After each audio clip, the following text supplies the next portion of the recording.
ಕುವೆಂಪು ಚಿತ್ರಕ್ಕೆ ದೀಪವನ್ನು ಬೆಳಗಿಸ್ತಿದ್ದಾರೆ.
ರಂಗಭೂಮಿಯಲ್ಲಿ ಒಂದು ಕಾಲು, ಜೀವನದಲ್ಲಿ ಒಂದು ಕಾಲು ಸದಾ ಅವರನ್ನ ಹರಸ್ತಿರ್ಲಿ ಅಂತ ನಿಮ್ಮೆಲ್ಲ ಪರವಾಗಿ ನಾನು ಅವರನ್ನ ಹಾರೈಸ್ತೇನೆ. ನಮಸ್ಕಾರ. ಮತ್ತು ನಯನ ದಾಂಪತ್ಯ ಜೀವನಕ್ಕೆ ಮಂತ್ರಮಾಂಗಲ್ಯದ ಮೂಲಕ ನೀಡ್ತಾ ಇರುವಂಥದ್ದು ಬಹಳ ಅರ್ಥಪೂರ್ಣವಾಗಿದೆ ಅಂತ ಅನಿಸ್ತದೆ. ಇದರ ನೇತೃತ್ವವನ್ನ ಕರ್ನಾಟಕ ರಕ್ಷಣಾ ವೇದಿಕೆಯ ರಾಜ್ಯಾಧ್ಯಕ್ಷರಾದಂಥ ಟಿ.ಎ. ನಾರಾಯಣಗೌಡರು ವಹಿಸಿಕೊಂಡಿರುವಂಥದ್ದು. ಅವರು ಕೂಡ ಈ ಸಾಮಾಜಿಕ ಬದಲಾವಣೆಯ ಪ್ರಕ್ರಿಯೆಯಲ್ಲಿ ತಮ್ಮನ್ನ ತೊಡಗಿಸಿಕೊಂಡಿದ್ದಾರೆ ಮತ್ತು ಅಂತ ಅನೇಕ ಒಳ್ಳೆಯ ಕೆಲಸಗಳನ್ನು ಮಾಡ್ತಿದ್ದಾರೆ ಅನ್ನೋದಕ್ಕೆ ಸಾಕ್ಷಿಯಾಗಿದೆ. ಈಗ ಅವರಿಗೆ ವಧುವರರಿಗೆ ವಿವಾಹ ಸಂಹಿತೆಯನ್ನ ನಾನು ಬೋಧಿಸ್ತೇನೆ. ನಾನು ಹೇಳಿದ್ದನ್ನ ಅವರು ಪುನರುಚ್ಚಾರಣೆ ಮಾಡ್ತಾರೆ. ಆ ನಂತರದಲ್ಲಿ ಅವರಿಬ್ಬರು ಪರಸ್ಪರ ಹಾರಗಳನ್ನು ವಿನಿಮಯ ಮಾಡಿಕೊಳ್ತಾರೆ. ಮಾಂಗಲ್ಯ ಪೂಜೆ ಇವರಿಬ್ಬರಿಗೂ ಆದ ನಂತರದಲ್ಲಿ ವಧುವಿನ ಕೊರಳಿಗೆ ವರ ಮಾಂಗಲ್ಯ ಧಾರಣೆಯನ್ನ ಮಾಡ್ತಾನೆ. ಇಲ್ಲಿ ಸಮಾವೇಶಗೊಂಡಿರುವ ದೇವ ಸಮಾನರಾದ ಗುರು ಹಿರಿಯರ ಸಾಕ್ಷಿಯಾಗಿ ನಾವಿಂದು ಪತಿಪತ್ನಿಯರಾಗಿ ದಾಂಪತ್ಯ ವ್ರತ ಸ್ವೀಕರಿಸುತ್ತಿದ್ದೇವೆ. ದಂಪತಿಗಳಾಗುವ ನಾವಿಬ್ಬರು ಮೇಲು ಕೀಳೆನ್ನದೆ ಸರ್ವ ಸಮಾನತೆಯಿಂದ ಬಾಳ್ವೆ ನಡೆಸುತ್ತೇವೆ. ನಮ್ಮ ವೈವಾಹಿಕ ಜೀವನ ಯಾತ್ರೆಯಲ್ಲಿ ಬರಬಹುದಾದ ಸಿಹಿ ಕಹಿಗಳನ್ನು ಸಮಾನವಾಗಿ ಹಂಚಿಕೊಂಡು ಬಾಳುತ್ತೇವೆ. ಸಮಾಜಕ್ಕಾಗಿ ನಾವು ನಮಗಾಗಿ ಸಮಾಜ ಎಂಬ ಅರಿವಿನಿಂದ ನಡೆಯುತ್ತೇವೆ. ಸಮಾಜದಲ್ಲಿ ಬೆಳೆದ ನಾವು ಸಮಾಜದ ಋಣ ಪರಿಹಾರಕ್ಕೆ ಕೈಯಲ್ಲಾಗುವ ಸರ್ವ ನೆರವು ನೀಡುತ್ತೇವೆ. ಸಂಪ್ರದಾಯಗಳೆಂದು ದೇವರು ಧರ್ಮ ಅಧ್ಯಾತ್ಮಗಳ ಹೆಸರಿನಲ್ಲಿ ನಡೆಯುವ ಅವೈಚಾರಿಕ ಅವೈಜ್ಞಾನಿಕ ಆಚರಣೆಗಳನ್ನು ಗುಣಮೂಲ ತಿರಸ್ಕರಿಸುತ್ತೇವೆ. ದಿನನಿತ್ಯದ ಪ್ರಾರಂಭವೇ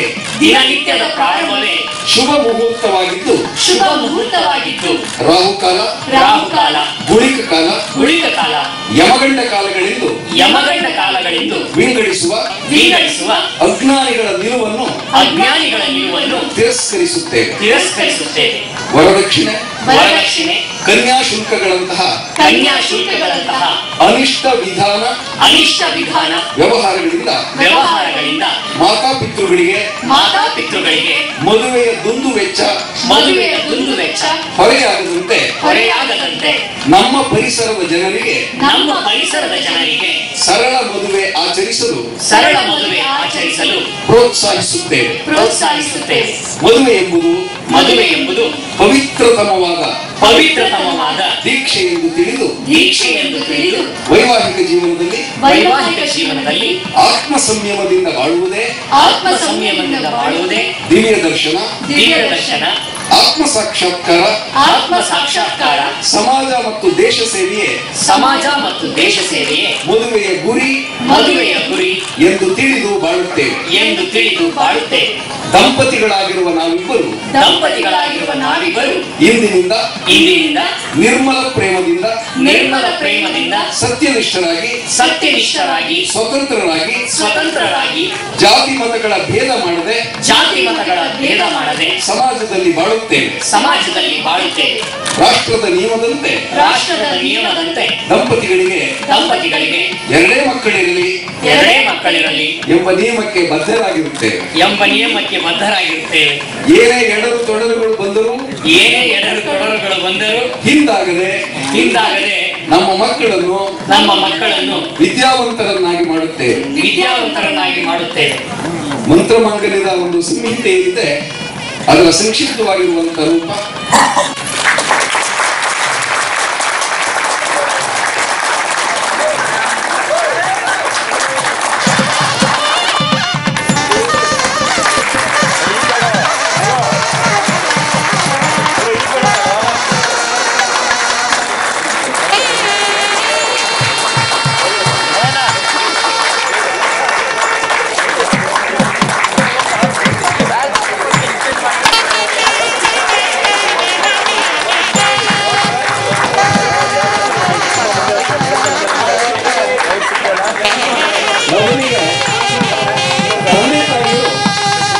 ಪುಷ್ಪಾಕ್ಷತೆಯನ್ನ ವಧುವರರಿಗೆ ಹಾಕಿ ಆಶೀರ್ವಾದ ಮಾಡಬೇಕು.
ಹೊಸಕೋಟೆಯವರ ಶ್ರೇಷ್ಠ ಟ್ಯೂನ್ ಯಾವುದು ಅಂದ್ರೆ ರಾಜ್ಗುರು.